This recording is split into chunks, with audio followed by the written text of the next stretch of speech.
છેવાડે આવેલ બિલગામના રહીશો દ્વારા રોડ રસ્તાને અને તળાવના બ્યુટિફિકેશનને લઈ વિરોધ પ્રદર્શન કર્યું હતું।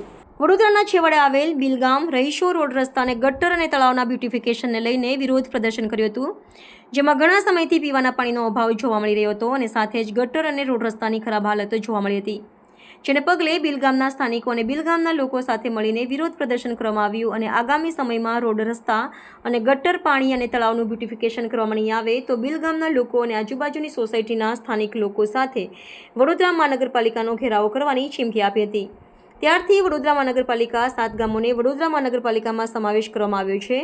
ત્યારથી લઈને અત્યાર સુધી રોડ રસ્તા અને પાણી અને તળાવ બ્યુટિફિકેશન થઈ રહ્યું નથી, જેથી આજે અમે વિરોધ પ્રદર્શન કરવા આવ્યા છીએ। ગામથી થોડેક દૂર રહીએ છીએ ઓરો રેસિડેન્સીમાં, અમારે ત્યાં પાણીની ટાંકી બને છે તો અમારું જે કંઈ કામ છે કોર્પોરેટરનું કશું જ કામ કરતા નથી, અમારું બધું પ્રાઇવેટ છે, અમારી ગટર લાઈન બી પ્રાઇવેટ છે, એમના જેસીબી જાય, એમના ડમ્પરિયા જાય, મોટા મોટા પાણીની ટાંકીનું ખોદકામ કરેલું છે, અમારે જવા આવવાનો રસ્તો જરીકે રાખ્યો નથી, અમારે 2 પગ લઈને જવું હોય ને તો બી વિચાર કરવો પડે કે મહાદેવ મંદિર બી કઈ રીતના જવાનું। આજે કોર્પોરેટરની આટલી બધી નિષ્કાળજી છે। ટ્વિંકલબેનને મનીષ પગારેને વારંવાર ફોટા મોકલવા છતાં બી એ લોકોનું કોઈ જ નિરાકરણ નથી આવતું ને કોઈ જ જોવા બી નથી આવતા, અને લાઇટ બી રાતે જાય, ચોમાસામાં ફોન કરીએ તો એવું કહે છે કે હેલ્પર નથી, સવારે આવશે, તો રાતે આખી રાત લાઇટ વગર રહેવાનું અમારે।